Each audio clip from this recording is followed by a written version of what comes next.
Alors, bonjour à vous, j'espère que vous allez très bien. Moi, c'est Dylan Fonkou, agripreneur. Et aujourd'hui, dans cette petite vidéo, je vais vous parler de comment réussir son élevage de poulet de chair. Quelles sont les règles, quelles sont les méthodes, quelles sont les astuces, quelles sont les dispositions à prendre pour pouvoir réussir son élevage de poulet de chair et ne pas tomber dans les pièges que nous réserve cette activité. Alors, si vous êtes nouveau sur cette chaîne, notons que dans cette chaîne, nous parlons d'agribusiness, nous parlons d'entrepreneuriat agropastoral, nous parlons de comment réussir son activité agro-pastorale. Nous parlons de transformation agricole et de mécanisation agricole. Alors, je te prie déjà de t'abonner sur la cloche de notification, de mettre un petit commentaire et de mettre un petit pouce bleu. Car c'est ta manière à toi de nous soutenir afin que nous puissions toujours vous proposer des contenus comme celui-ci pour que lorsque vous entrez dans l'activité, vous ne tombez pas dans les pièges que l'activité propose.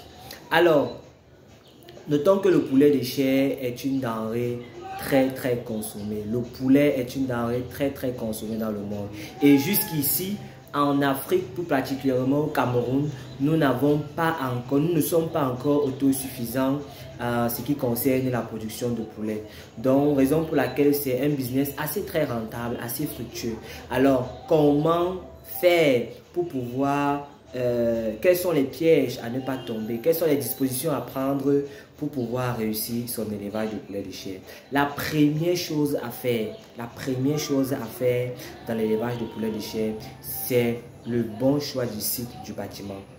Le bon choix du site du bâtiment et c'est un très bon bâtiment qui respecte les normes et toutes les caractéristiques qui vont avec. Dans une prochaine vidéo, je vais vous présenter les différentes caractéristiques d'un bon bâtiment et comment faire son choix du site son choix du site pour un élevage, pour construire son bâtiment. Alors,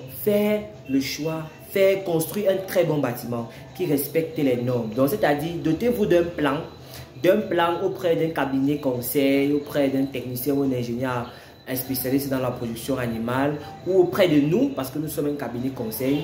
Donc, disposez-vous d'un plan vous permettant de construire votre bâtiment dans les règles de l'art, avec toutes les dispositions prises en compte. Ça, c'était d'un. De deux, le choix de la bonne souche. Le choix de la bonne souche se fait en fonction des objectifs de production. Il est important de faire le choix d'une très bonne souche de poule parce qu'il y en a plusieurs souches de poulet, plusieurs souches de poussins. Alors, et chaque souche varie en fonction des objectifs que vous vous êtes fixés. Il y a des poussins qui croient plus vite que d'autres, qui atteignent vite vos objectifs, qui atteignent vite les 2 kg, les 2,5 kg avant les autres. À vous de faire le bon choix de la souche de poulet. Pour cela, bien évidemment, on va vous donner des détails dans de prochaines vidéos, ou alors tu peux tout simplement nous écrire en commentaire ou sur notre numéro WhatsApp. Là, on pourra mieux en discuter. Ça, c'était le deuxième point. Le deuxième point, pour acheter ces poussins, allez chez un fournisseur agréé. Ne regardez plus les choses sur les Facebook, chez les personnes, chez les provendiers. Allez chez un fournisseur agréé. Parce que ces provendiers chez lesquels vous achetez, eux-mêmes aussi n'inventent pas les poulets. Eux aussi n'inventent pas les poulets. Ils vont aussi auprès des fournisseurs agréés qui ont ramené des souches au Cameroun ou dans votre pays, si vous êtes dans un autre pays, qui ont ramené ces souches-là avec un procédé bien établi. Alors, au niveau du Cameroun, nous avons des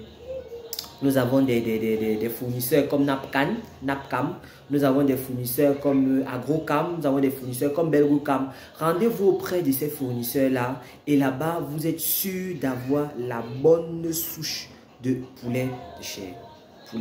Ça c'était bien. Mais il y a aussi des facilitateurs.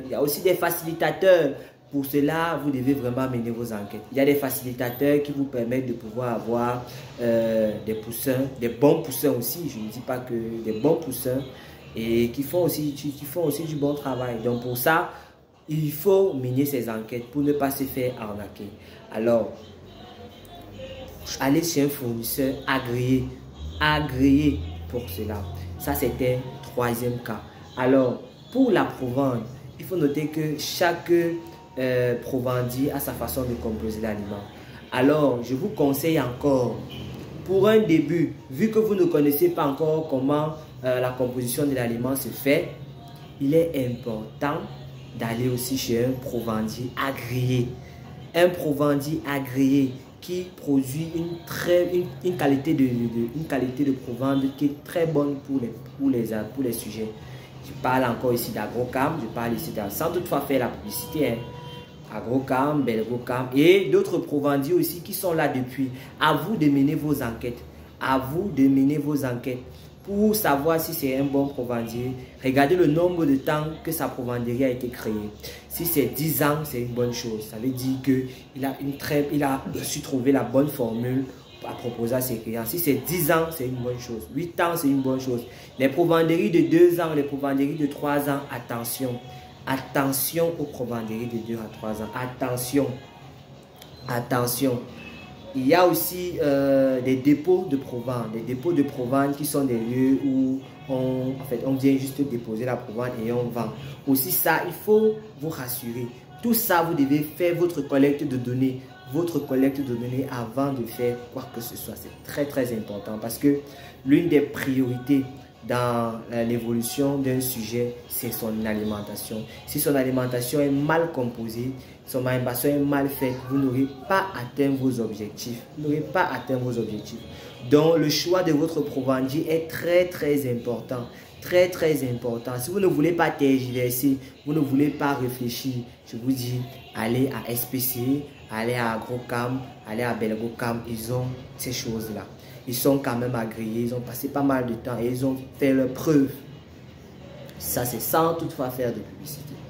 Donc, ça, c'est pour cela. Et en dernier, je peux appeler ça dernier, dotez-vous d'un vétérinaire et d'un technicien. Si vous êtes un promoteur, dotez-vous d'un vétérinaire, c'est très important. Si vous êtes un promoteur et que vous êtes un individu qui veut se lancer, formez-vous d'abord. Formez-vous d'abord au préalable. Que ce soit une formation en ligne, que ce soit une formation en présentiel, formez-vous d'abord.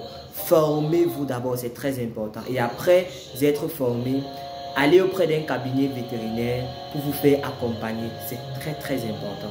Très petit soit-il, que ce soit 50 sujets, que ce soit 100 sujets, faites-vous accompagner par un vétérinaire jusqu'à ce que vous-même, vous maîtrisez un certain nombre de choses avant de prendre la main.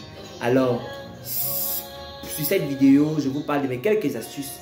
Il y en a plein d'autres, mais ce sont ces astuces-là que j'ai jugées importantes à vous faire part ce soir. Alors, si tu as aimé cette vidéo, je te prie, dans un premier temps de aller en commentaire, de faire un petit commentaire et de liker. Alors, beaucoup de courage à vous parce que je sais que l'activité agro-pastorale est une activité très fragile. Alors, c'est toujours une fierté lorsqu'on voit des personnes qui s'engagent dans cette voie-là. Donc, beaucoup de courage et vraiment travaillez dur. Suivez les conseils, ne faites pas la tête dure, suivez juste les conseils. Bonne soirée à vous.